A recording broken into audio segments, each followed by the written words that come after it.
हे स्कन्दमाता स्तोत्रम् सिंहासनगता नित्यं पद्मासृतकरद्वया शुभदास्तु सदा देवी स्कन्दमाता यशस्विनी या देवी सर्वभूतेषु मा स्कन्दमाता रूपेण संस्थिता नमस्यै नमस्यै नमस्यै नमो नमः। वन्दे वाञ्छितकामार्थे चन्द्रार्धकृतशेखरां सिंहरूढा चतुर्भुजा स्कन्दमाता यशस्विनीं धवलवर्णा विशुद्धचक्रस्थितो पञ्चमदुर्गा त्रिनेत्राम् अभयपद्मयुग्मकरा दक्षिण उरुपुत्रधरां भजेम् पट्टाम्बरपरिधानां मृदुभाष्या नानालङ्कारभूषितां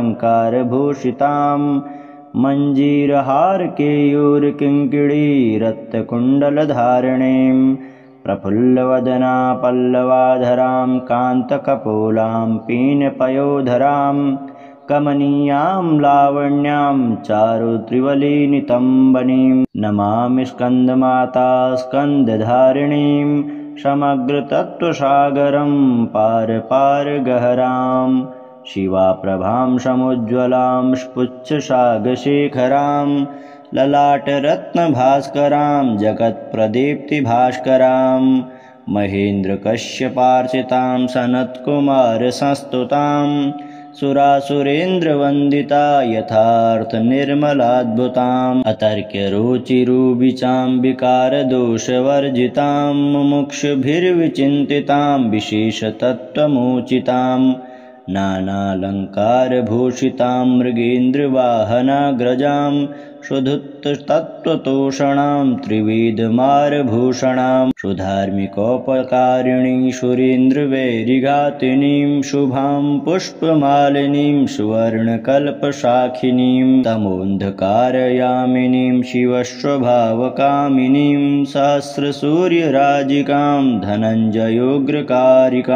सुशुद्धकालकन्दला शुभृड्मृदङ्गमञ्जुलां प्रजायिनी प्रजावती नमामि मातरं सतीं स्वकर्मकारिणे गतिं हरिप्रया च पार्वतीम् अनन्तशक्तिकान्तिदां यशो अर्थभुक्तिमुक्तिदां पुनः पुनर्जगद्धितां नमाम्यहं सुरार्चितां जयेश्वरी त्रिलोचने प्रसीद देवी पाहि माम् ऐं बीजालिका देवी पद्मयुग्मधरा परा हृदयं पातु सा देवी कार्तिकेययुता श्रीं ह्रीं भ्रूं ऐं देवी परवश्या पातु सर्वदा सर्वाङ्गं मे सदा पातु स्कन्दमाता पुत्रप्रदा वाणवाणामृते हुं फट्बीजसमन्विता उत्तरस्या तथाग्ने च वारुणी नैऋती अवतु इन्द्राणि भैरवी चैवाशिताङ्गी च संहारिणी सर्वदा पातु मां देवी चान्यान्यासु हि दिक्षु वै जय तेरी हो स्कन्दमाता पांचवा नाम तुम्हारा आता सबके मन की जाननहारी जग जननी सबकी महतारी तेरी ज्योत जलाता रहूं मैं हरदम तुझे ध्याता रहूं मैं कई नामों से तुझे पुकारा मुझे एक है तेरा सहारा कहीं पहाड़ों पर है डेरा कहीं शहरों में तेरा बसेरा हर मंदिर में तेरे नजारे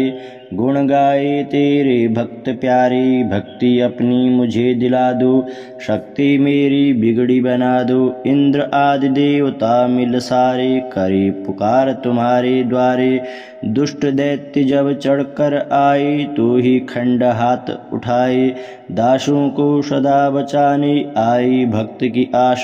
पुजाने आए सिंहासनगता नित्यं पद्मासृतकरद्वया शुभदास्तु सदा देवी स्कन्दमाता यशस्विनी या देवी सर्वभूतेषु मा स्कन्दमाता रूपेण संस्थिता नमस्यै नमस्यै नमस्यै नमो नमः। वन्दे वाञ्छितकामार्थे चन्द्रार्धकृतशेखरां सिंहरूढा चतुर्भुजा स्कन्दमाता यशस्विनीं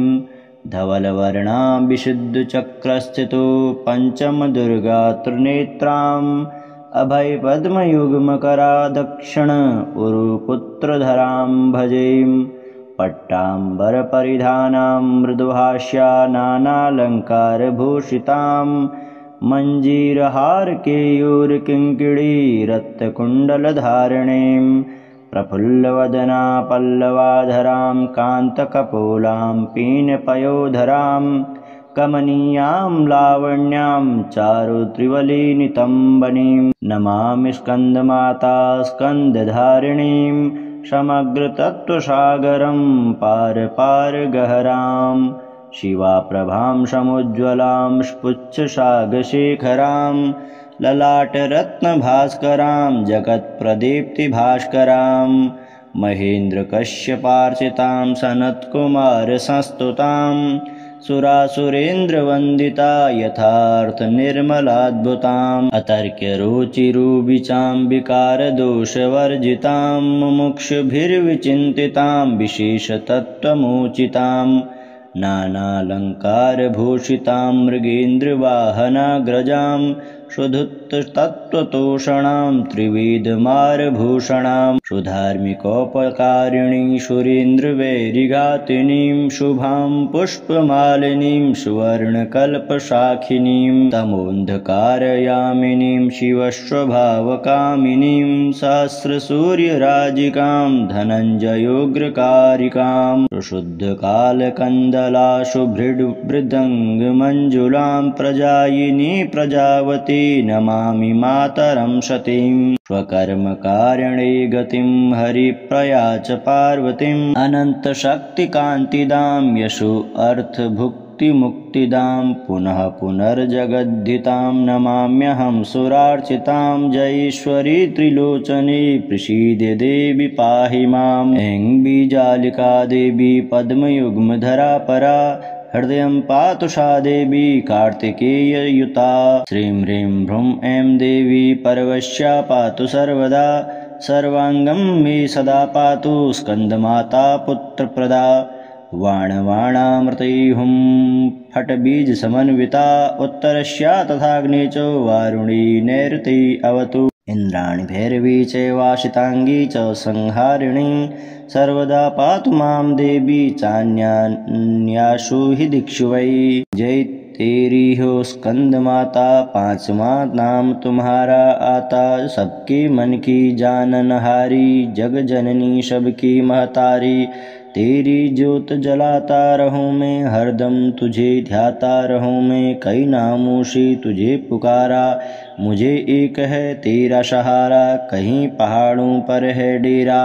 कहीं शहरों में तेरा बसेरा हर मंदिर में तेरे नजारे गुण गाए तेरे भक्त प्यारे भक्ति अपनी मुझे दिला दो शक्ति मेरी बिगड़ी बना दो इंद्र आदि देवता मिल सारे करे पुकार तुम्हारे द्वारे दुष्ट दैत्य जब चढ़कर आए तो ही खंड हाथ उठाए दासों को सदा बचाने आई भक्त की आश पुजाने आए सिंहासनगता नित्यं पद्माश्रितकरद्वया शुभदास्तु सदा देवी स्कन्दमाता यशस्विनी या देवी सर्वभूतेषु मा स्कन्दमाता रूपेण संस्थिता नमस्तस्यै नमस्तस्यै नमस्तस्यै नमो नमः वन्दे वाञ्छितकामार्थे चन्द्रार्धकृतशेखरां सिंहरूढा चतुर्भुजा स्कन्दमाता यशस्विनीं धवलवर्णा विशुद्धचक्रस्थितो पञ्चमदुर्गा त्रिनेत्राम् अभयपद्मयुग्मकरा दक्षिण उरुपुत्रधरां भजेम् पट्टाम्बरपरिधानां मृदुभाष्या नानालङ्कारभूषितां मञ्जीरहारकेयूरकिङ्किणीरत्नकुण्डलधारिणीं प्रफुल्लवदना पल्लवाधरां कान्तकपोलां पीनपयोधरां कमनीयां लावण्यां चारुत्रिवलिनितम्बनीं नमामि स्कन्दमाता स्कन्दधारिणीं समग्रतत्त्वसागरं पार गहरां शिवाप्रभां समुज्ज्वलां स्फुच्छसागशेखरां ललाटरत्नभास्करां जगत्प्रदीप्तिभास्करां महेन्द्रकश्यपार्चितां सनत्कुमारसंस्तुतां सुरासुरेन्द्रवन्दिता यथार्थनिर्मलाद्भुताम् अतर्क्यरुचिरुविचां विकारदोषवर्जितां मुमुक्षुभिर्विचिन्तितां विशेषतत्त्वमुचिताम् नानालङ्कारभूषितां मृगेन्द्रवाहनाग्रजां शुद्धतत्त्वतोषणां त्रिविधमारभूषणां सुधार्मिकोपकारिणीं सुरेन्द्रवैरिघातिनीं शुभां पुष्पमालिनीं सुवर्णकल्पशाखिनीं तमोन्धकारयामिनीं शिवस्वभावकामिनीं सहस्रसूर्यराजिकां धनञ्जयोग्रकारिकां सुशुद्धकालकन्दला शुभृद्मृदङ्गमञ्जुलां प्रजायिनी प्रजावती नमामि मातरं सतीं स्वकर्मकारणे गतिं हरिप्रया च पार्वतीम् अनन्तशक्तिकान्तिदां यशो अर्थभुक्तिमुक्तिदां पुनः पुनर्जगद्धितां नमाम्यहं सुरार्चितां जयेश्वरी त्रिलोचने प्रसीद देवी पाहि माम् ऐं बीजालिका देवी पद्मयुग्मधरा परा हृदयं पातु सा देवी कार्तिकेययुता श्रीं ह्रीं भ्रूं ऐं देवी परवश्या पातु सर्वदा सर्वाङ्गं मे सदा पातु स्कन्दमाता पुत्रप्रदा वाणवाणामृतै हुं फट्बीजसमन्विता उत्तरस्या तथाग्ने च वारुणी नैऋती अवतु इन्द्राणि भैरवी चैवाशिताङ्गी च संहारिणी सर्वदा पातु मां देवी चान्यान्यासु हि दिक्षु वै जय तेरी हो स्कंद माता पांचवा नाम तुम्हारा आता सबके मन की जाननहारी जग जननी सबकी महतारी तेरी ज्योत जलाता रहूं मैं हरदम तुझे ध्याता रहूं मैं कई नामों से तुझे पुकारा मुझे एक है तेरा सहारा कहीं पहाड़ों पर है डेरा कहीं शहरों में तेरा बसेरा हर मंदिर में तेरे नजारे गुण गाए तेरे भक्त प्यारे भक्ति अपनी मुझे दिला दो शक्ति मेरी बिगड़ी बना दो इंद्र आदि देवता मिल सारे करे पुकार तुम्हारे द्वारे दुष्ट दैत्य जब चढ़कर आए तो ही खंड हाथ उठाए दासों को सदा बचाने आई भक्त की आश पुजाने आए सिंहासन गता नित्यं पद्माश्रित करद्वया शुभदास्तु सदा देवी स्कंदमाता यशस्विनी या देवी सर्वभूतेषु मा स्कंदमाता रूपेण संस्थिता नमस्तस्यै नमस्तस्यै नमस्तस्यै नमो नमः वन्दे वाञ्छितकामार्थे चन्द्रार्धकृतशेखरां सिंहरूढा चतुर्भुजा स्कंदमाता यशस्विनीं धवलवर्णा विशुद्धचक्रस्थितो पंचमदुर्गा त्रिनेत्राम् अभयपद्मयुग्मकरा दक्षिण उरुपुत्रधरां भजेम पट्टाम्बरपरिधानां मृदुभाष्या नानालङ्कारभूषितां मञ्जीरहारकेयूरकिङ्किणी रत्नकुण्डलधारिणीं प्रफुल्लवदना पल्लवाधरां कान्तकपोलां पीनपयोधरां कमनीयां लावण्यां चारुत्रिवलिनितम्बनीं नमामि स्कन्दमाता स्कन्दधारिणीं समग्रतत्त्वसागरं पार शिवाप्रभां समुज्ज्वलां स्फुच्छसागशेखरां ललाटरत्नभास्करां जगत्प्रदीप्तिभास्करां महेन्द्रकश्यपार्चितां सनत्कुमारसंस्तुतां सुरासुरेन्द्रवन्दिता यथार्थनिर्मलाद्भुताम् अतर्क्यरुचिरुविचां विकारदोषवर्जितां मुमुक्षुभिर्विचिन्तितां विशेषतत्त्वमुचितां नानालङ्कारभूषितां मृगेन्द्रवाहनाग्रजां शुद्धतत्त्वतोषणां त्रिविधमारभूषणां सुधार्मिकोपकारिणीं सुरेन्द्रवैरिघातिनीं शुभां पुष्पमालिनीं सुवर्णकल्पशाखिनीं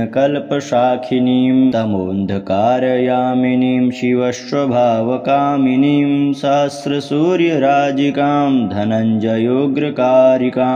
शुद्धकालकन्दलाशुभृद्मृदङ्गमञ्जुलां प्रजायिनी प्रजावती नमामि मातरं सतीं स्वकर्मकारणे गतिं हरिप्रया च पार्वतीम् अनन्तशक्तिकान्तिदां यशो अर्थभुक्तिमुक्तिदां पुनः पुनर्जगद्धितां नमाम्यहं सुरार्चितां जयेश्वरी त्रिलोचने प्रसीदे देवी पाहि माम् ऐं बीजालिका देवी पद्मयुग्मधरा परा हृदयं पातु सा देवी कार्तिकेययुता श्रीं ह्रीं भ्रूं ऐं देवी परवश्या पातु सर्वदा सर्वाङ्गं मे सदा पातु स्कन्दमाता पुत्रप्रदा वाणवाणामृतैहुं फट्बीजसमन्विता उत्तरस्या तथाग्ने च वारुणी नैऋती अवतु इन्द्राणि भैरवी चैवाशिताङ्गी च संहारिणी सर्वदा पातु मां देवी चान्यान्यासु हि दिक्षु वै जय तेरी हो स्कंद माता पांचवा नाम तुम्हारा आता सबके मन की जाननहारी जग जननी सबकी महतारी तेरी ज्योत जलाता रहूं मैं हरदम तुझे ध्याता रहूं मैं कई नामों से तुझे पुकारा मुझे एक है तेरा सहारा कहीं पहाड़ों पर है डेरा कहीं शहरों में तेरा बसेरा हर मंदिर में तेरे नजारे गुण गाए तेरे भक्त प्यारे भक्ति अपनी मुझे दिला दो शक्ति मेरी बिगड़ी बना दो इंद्र आदि देवता मिल सारे करे पुकार तुम्हारे द्वारे दुष्ट दैत्य जब चढ़कर आए तो ही खंड हाथ उठाए दासों को सदा बचाने आई भक्त की आश पुजाने आए सिंहासनगता नित्यं पद्माश्रितकरद्वया शुभदास्तु सदा देवी स्कन्दमाता यशस्विनी या देवी सर्वभूतेषु मां स्कन्दमाता रूपेण संस्थिता नमस्तस्यै नमस्तस्यै नमस्तस्यै नमो नमः वन्दे वाञ्छितकामार्थे चन्द्रार्धकृतशेखरां सिंहरूढा चतुर्भुजा स्कन्दमाता यशस्विनीं धवलवर्णा विशुद्धचक्रस्थितो पञ्चमदुर्गा त्रिनेत्राम् अभयपद्मयुग्मकरा दक्षिण उरुपुत्रधरां भजेम् पट्टाम्बरपरिधानां मृदुभाष्या नानालङ्कारभूषितां मञ्जीरहारकेयूरकिङ्किणी रत्नकुण्डलधारिणीं प्रफुल्लवदना पल्लवाधरां कान्तकपोलां पीनपयोधरां कमनीयां लावण्यां चारुत्रिवलिनितम्बनीं नमामि स्कन्दमाता स्कन्दधारिणीं समग्रतत्त्वसागरं पारपारगहरां शिवाप्रभां समुज्ज्वलां स्फुच्छसागशेखरां ललाटरत्नभास्करां जगत्प्रदीप्तिभास्करां महेन्द्रकश्यपार्चितां सनत्कुमारसंस्तुतां सुरासुरेन्द्रवन्दिता यथार्थनिर्मलाद्भुताम् अतर्क्यरुचिरुबिचां विकारदोषवर्जितां मुमुक्षुभिर्विचिन्तितां विशेषतत्त्वमुचितां नानालङ्कारभूषितां मृगेन्द्रवाहनाग्रजां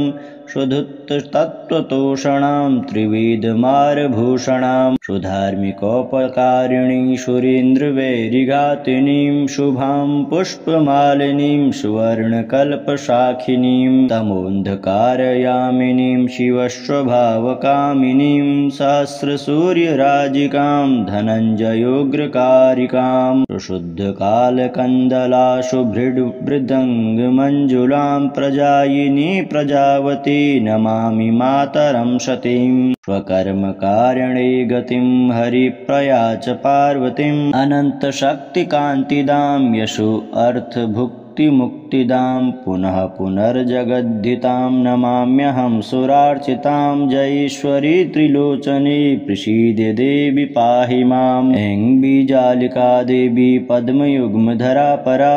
हृदयं पातु सा देवी कार्तिकेययुता। श्रीं ह्रीं भ्रूं ऐं देवी परवश्या पातु सर्वदा सर्वाङ्गं मे सदा पातु स्कन्दमाता पुत्रप्रदा। वाणवाणामृतै हुं फट्बीजसमन्विता उत्तरस्या तथाग्ने च वारुणी नैऋती अवतु। इन्द्राणि भैरवी चैवाशिताङ्गी च संहारिणी सर्वदा पातु मां देवी चान्यान्यासु हि दिक्षु वै। जय तेरी हो स्कंद माता पांचवा नाम तुम्हारा आता सबके मन की जाननहारी जग जननी सबकी महतारी। तेरी ज्योत जलाता रहूं मैं हरदम तुझे ध्याता रहूं मैं कई नामों से तुझे पुकारा मुझे एक है तेरा सहारा। कहीं पहाड़ों पर है डेरा कहीं शहरों में तेरा बसेरा हर मंदिर में तेरे नजारे गुण गाए तेरे भक्त प्यारे। भक्ति अपनी मुझे दिला दो शक्ति मेरी बिगड़ी बना दो। इंद्र आदि देवता मिल सारे करे पुकार तुम्हारे द्वारे। दुष्ट दैत्य जब चढ़कर आए तो ही खंड हाथ उठाए दासों को सदा बचाने आई भक्त की आश पुजाने आए। सिंहासन गता नित्यं पद्माश्रित करद्वया शुभदास्तु सदा देवी स्कंदमाता यशस्विनी। या देवी सर्वभूतेषु मां स्कंदमाता रूपेण संस्थिता। नमस्तस्यै नमस्तस्यै नमस्तस्यै नमो नमः। वन्दे वाञ्छितकामार्थे चन्द्रार्धकृतशेखरां सिंहरूढा चतुर्भुजा स्कंदमाता यशस्विनीं। धवलवर्णा विशुद्धचक्रस्थितो पंचमदुर्गा त्रिनेत्राम् अभयपद्मयुग्मकरा दक्षिण उरुपुत्रधरां भजेम। पट्टाम्बरपरिधानां मृदुभाष्या नानालङ्कारभूषितां मञ्जीरहारकेयूरकिङ्किणी रत्नकुण्डलधारिणीं। प्रफुल्लवदना पल्लवाधरां कान्तकपोलां पीनपयोधरां कमनीयां लावण्यां चारुत्रिवलिनितम्बनीं। नमामि स्कन्दमाता स्कन्दधारिणीं समग्रतत्त्वसागरं पार पार गहरां। शिवाप्रभां समुज्ज्वलां स्फुच्छसागशेखरां ललाटरत्नभास्करां जगत्प्रदीप्तिभास्करां। महेन्द्रकश्यपार्चितां सनत्कुमारसंस्तुतां सुरासुरेन्द्रवन्दिता यथार्थनिर्मलाद्भुताम्। अतर्क्यरुचिरुबिचां विकारदोषवर्जितां मुमुक्षुभिर्विचिन्तितां विशेषतत्त्वमुचितां। नानालङ्कारभूषितां मृगेन्द्रवाहनाग्रजां सुधुत्ततत्त्वतोषणां त्रिविधमारभूषणां। सुधार्मिकोपकारिणीं सुरेन्द्रवैरिघातिनीं शुभां पुष्पमालिनीं सुवर्णकल्पशाखिनीं। तमोन्धकारयामिनीं शिवस्वभावकामिनीं सहस्रसूर्यराजिकां धनञ्जयोग्रकारिकां। सुशुद्धकालकन्दला शुभृड्मृदङ्गमञ्जुलां प्रजायिनी प्रजावती नमामि मातरं सतीं। स्वकर्मकारणे गतिं हरिप्रया च पार्वतीं अनन्तशक्तिकान्तिदां यशो अर्थभुक्तिमुक्तिदां पुनः पुनर्जगद्धितां नमाम्यहं सुरार्चितां जयेश्वरी त्रिलोचने प्रसीदे देवी पाहि माम्। ऐं बीजालिका देवी पद्मयुग्मधरा परा हृदयं पातु सा देवी कार्तिकेययुता। श्रीं ह्रीं भ्रूं ऐं देवी परवश्या पातु सर्वदा सर्वाङ्गं मे सदा पातु स्कन्दमाता पुत्रप्रदा। वाणवाणामृतै हुं फट्बीजसमन्विता उत्तरस्या तथाग्ने च वारुणी नैऋती अवतु। इन्द्राणि भैरवी चैवाशिताङ्गी च संहारिणी सर्वदा पातु मां देवी चान्यान्यासु हि दिक्षु वै। जय तेरी हो स्कंद माता, पांचवा नाम तुम्हारा आता। सबके मन की जाननहारी, जग जननी सबकी महतारी। तेरी ज्योत जलाता रहूं मैं, हरदम तुझे ध्याता रहूं मैं। कई नामों से तुझे पुकारा, मुझे एक है तेरा सहारा। कहीं पहाड़ों पर है डेरा, कहीं शहरों में तेरा बसेरा। हर मंदिर में तेरे नजारे,